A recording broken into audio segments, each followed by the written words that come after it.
Hier ist unsere Geschichte. Subscribe zu diesem Channel, drück auf den Daumen ab und vergiss nicht nachzuschreiben in den Kommentaren, von wo du diese Geschichte anhörst. Dort merkt sicher, dass viele Mennoniten mit unserer Geschichte bekannt waren. Geschichten uit onze Geschichte Nummer 30. Ditmaal wordt van wo we in Aylmer, Ontario am 15. Oktober 1983 unseren ersten MCC-Uitroep houden. En dan ook nog wordt van onze tweede MCC-Uitroep im Jahr 1984. Nachdem viele von onze Aylmer Mennoniten lang en schwere Arbeit hadden, für unseren ersten MCC-Uitroep bereit zu merken, kam dann endlich der 15. Oktober 1983. Und an diesem Tag hatten wir unseren ersten MCC-Uitroep in der Hockey Arena in Aylmer, Ontario.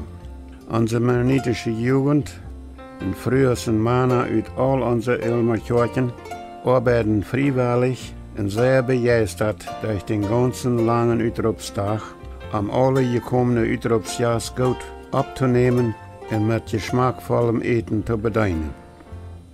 Auf diesem Uitroep verkaufte Uitroeper Les Shackleton sowie 400 geschenkte Sachen oder Bunchen von Sachen. Nur einem Protokoll, dann soll ein Henrik Hope an diesem Tag auch mit dem Uitroepen helfen. Aber wenn ich das reich beholen habe, dann kann die irgendwo werden nicht kommen. Die geschenkten Sachen auf unserem Uitroep brachten über $3.600 ein. Der früheste Gebackeneshandel, Wechsel, brachte über $600. Die Mittagsmahlzeiten brachten bei $1.750. Die Jugend ihre Frühstückmahlzeit meist $700. Rückwurst, Rindswurst und Schmalt über $1.500. Und das übergebliebene Fleisch, und am Ende vom Tag werden auch durch Uitroepen verkauft wird, noch einmal so wie $700. Sodass aus der Reingewinn vom Uitroep am Ende topgeteilt worden wäre, dann fängt man dort ans erste MCC-Uitroep meist $9.000 angebracht hat. Und dass das erste MCC-Uitroep in Aylmer so viel Reingewinn anbracht, dass wir da wären, weil Menschen alle Sachen zum Uitroep geschenkt haben, Büter wird von den ganz wenigen Sachen zum Eten merken, wenn die gekauft worden mussten. Und dass wir auch da wären, dass alle Arbeit vor, während und nach dem Uitroepstag umsonst getan worden wäre. Ich glaube, sogar die Uitroeper braucht nicht betont worden. Und für mich wird das ganze Ereignis eine wahre Freude. So ein begeisterter Toparbeiten von Olkolnier, Sommerfelder, Eier und Eiamseier einen ganzen Tag mit beiwohnen zu können. Ich war noch von der von Zufriedenstränen gerührt, wenn ich mir all diese Dinge mit Hilfe von wenigstens einige Protokolle trägend Gedächtnis raub und dann der abschrieb als Part von unserer Geschichte.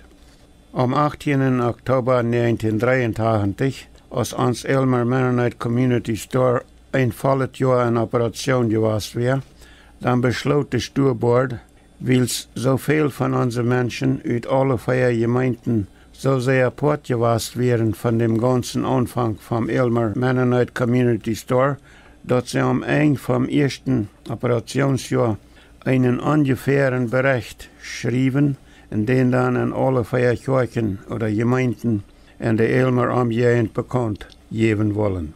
Die ganz genaue Zahlen können wir hier noch nicht geben, weil es uns Bürgführer noch nicht alle Stärke seinen und gut gehalten hat. In das ungefähre Bericht an runde Zahlen, von wo uns Stur am ersten Operationsjahr getan hat, die Leute kartje fort ungefähr so. Uns kostet das Sturgebiet nu mit den Renovierungen in Stureinrichtungen total $67.000. Die geschenkte Gaben und Geld sind alle top. Das heißt, mit dem Geld von unserer Gurkenabend und der Einnahme durch die Arbeit für Thermocomfort angeschlossen, das wären $18.200. Das Verkaufen von geschenkten Sachen am Stur gibt $13.000. Der Verdienst von Self-Help Crafts wäre $3.400. Der Uitroep en de fundraising supper bracht $9.400. De ganze Einnahme in unserem ersten Jahr ist also $44.000.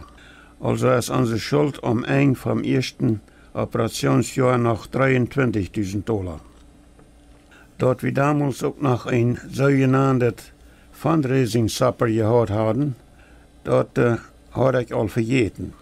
Aber im Bericht von der Steuerbord sagt dort, dass der Uitroep mit einem Fundraising Supper oder Ovenkostop $9.400 angebracht hat.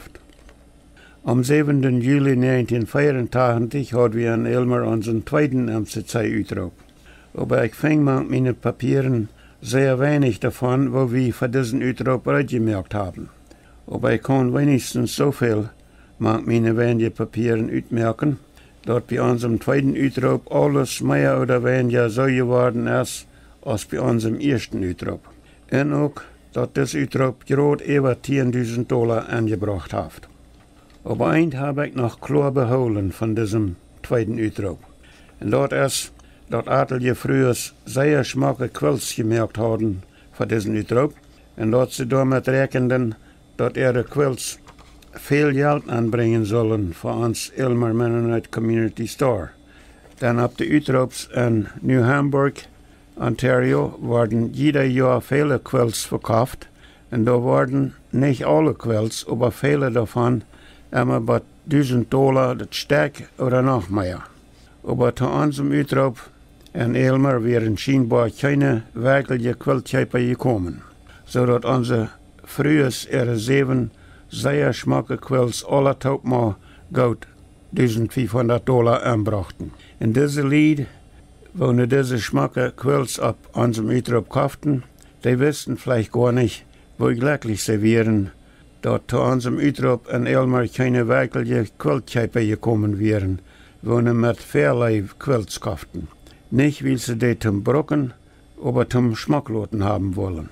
Die frühers, wo sie so viel an ihre Quills gearbeitet haben, die hatten gehofft, dass ihre Quills ab unserem Uitroep vielleicht auch ungefähr für so einen Preis verkaufen wurden, als die Quills jeder Jahr ab der Uitroeps in New Hamburg. Und als die Quiltmerker früher ab unserem Uitroep möchten, dass alle Quills hier für unter $300 das Stück verkauft wurden, dann fehlten die sehr enttäuscht. Und ich erinnere mich noch gut daran, dass ich sehr mit dieser frühes mitfeilen kann. Denn ich hatte ja auch gesehen, wo meine Frau viele Jahre lang an ihrem Quilt gearbeitet hat. Und ich hatte an meine Liebste gefeilt, wo sehr sie hofft, dass ihre Arbeit gute Belohnung fingen wird ab unserem Elmer MCC-Uitroep, so als andere früher ihre Arbeit ab dem New Hamburg MCC-Uitroep gute Belohnung fingen. Aber nee, unsere früher sagen, dass auch das ganz schmackste Quilt an diesem Uitroepsdag für $275 verkauft wird und dort bloß da wären, dass scheinbar bloß einfach keine wirkliche Quiltschäper zu unserem Uitroep in Elmer angekommen wären. Leider ist mein Sohn zu lot angekommen, aber mir ist das was von der noch immer schade, dass wir diese schmacke Quilts damals nicht einfach gekauft haben und dann ein paar Monate später nur dem jährlichen MCC-Uitroep in New Hamburg angebracht haben, wo jeder Jahr immer viele Quiltschäper ankommen und wirklich wären viel Geld dafür zu holen, weil sie immer noch war der Atelier 100 oder vielleicht sogar $1.000 geben wollen für MCC-Notländerungsarbeit in die verschiedenen Länder. Manch ein wohlhabendes Ehepaar sagt sich, wenn sie zu so einem Quilt-Uitroep in New Hamburg gekommen sind und dort all die schmacke Quilts besehen haben, dat ist je so meest ein Don't, wieviel Geld wir für so ein schmackes Quilt geben müssen. Dann wir wollen je immer Hahn rechtlich geben für Notländerungsarbeit und wenn wir für das Geld, wo wir immer Hahn für MCC-Arbeit geben wollen, danach bovenaan ein strammes Quilt kriegen können, dann wollen wir hier noch umso Rickelja geben oder umso derer betonen. Ja, die Menschen, wo wirklich sind, $1.000 oder noch mehr für ein schmackes Quilt zu betonen, Dort sind so eine Menschen, wo diese Mentalität, diese Art von Denken haben.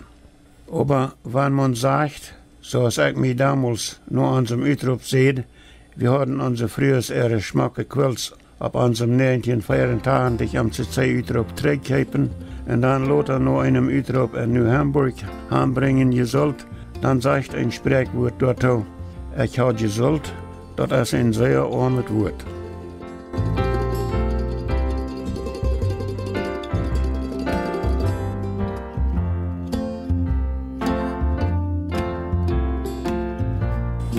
Der Anfang von dieser wundervollen Geschichte von unserem Elmer Mennonite Community Store in Elmer, so sehe ich dort Eier, die wir an jenem Abend als zwei Oldkolonier Vorsteher mich in der MCC-Office fragen, auf oder wo dort möglich sein wird, dass wir Mennoniten von Mexiko und Ontario würden kennen, mit Regierungshilfe uns eigenes Altenheim bauen.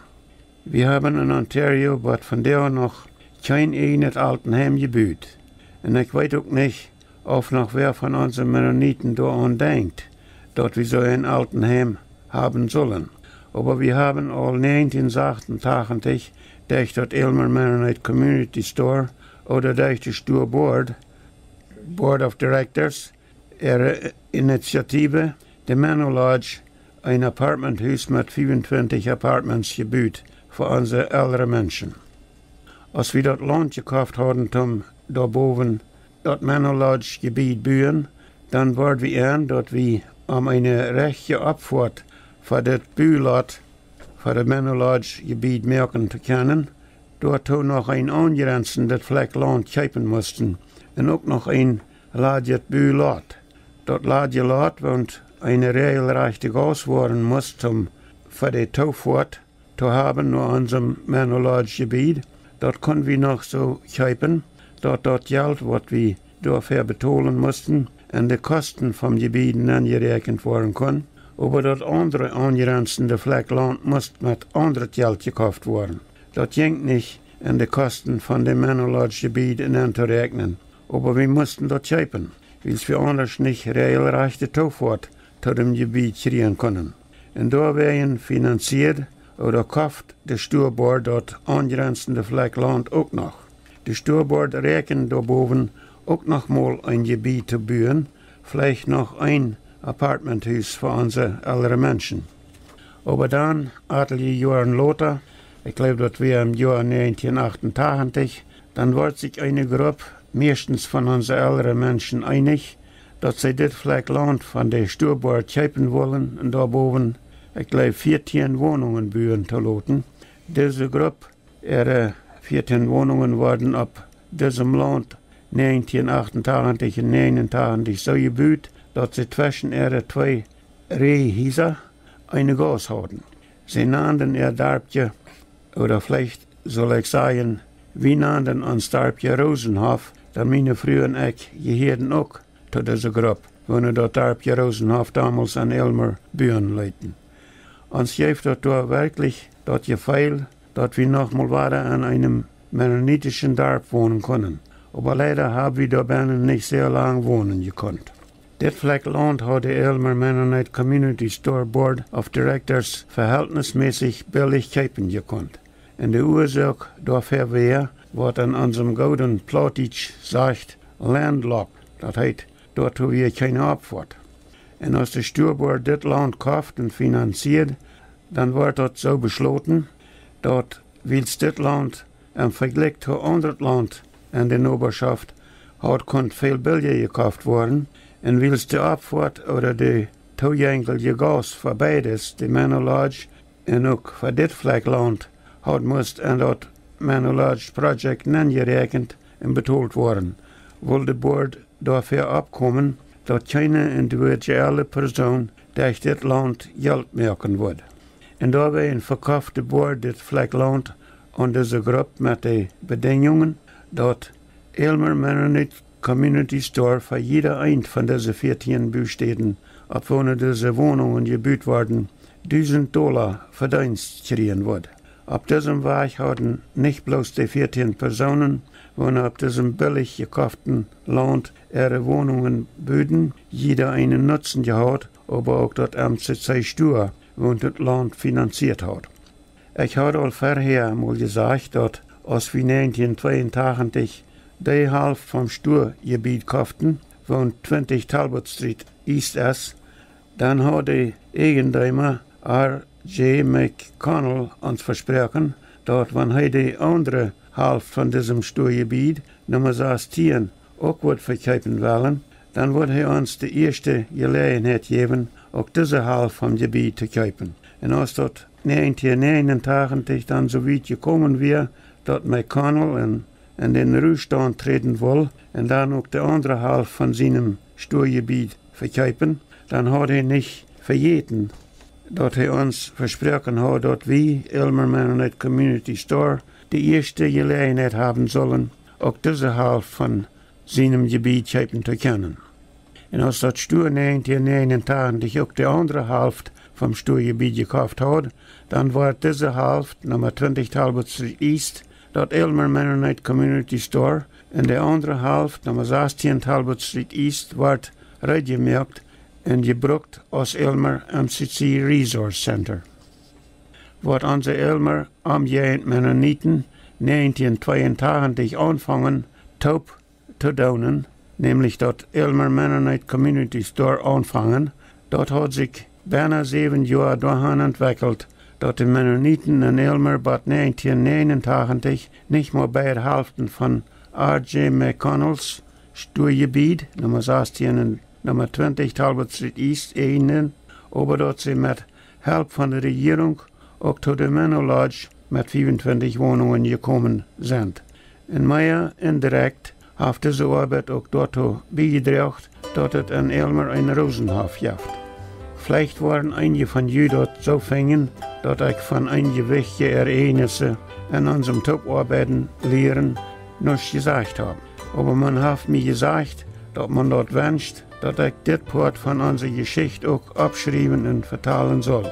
Und ich habe, was ich mir noch dringend Gedächtnis rufen kann, so gut als möglich vertalt. Und ich glaube, dass ich die Vorsteher ihrer Frau, wo wird wir Mennoniten können zu einem eigenen Altenheim kommen, hat Gott uns angefangen zu lehren, dort, wenn wir Top-Arbeiten lehren, dann kann er große Dinge durch uns tun. Und ich will hier bloß noch sagen, dass mir mein kleines Part an diese Arbeit damals sehr gut gegangen hat und dass mir das auch gut gegangen hat, mir die Ereignisse von Jahren in Aylmer so viel als möglich an mein Gedächtnis zu rufen und davon zu vertalen, wo wir sehr viele von unseren Mennoniten 1982 anfangen, Top zu tun, was uns, lieber Gott, so sehr gesegnet hat. Mag Gott unsere gemeinsame Arbeit auch wieder noch segnen. Hier brechen wir für das Mal weiter auf. Nächstes Mal wird davon, wann und wo die sogenannte Landkarte von den mennonitischen Kolonien in Darpa und der Cuauhtémoc umgehend in Chihuahua, Mexiko, in Feierstoppen entstanden ist. But nächstes Mal, ich George Rempel.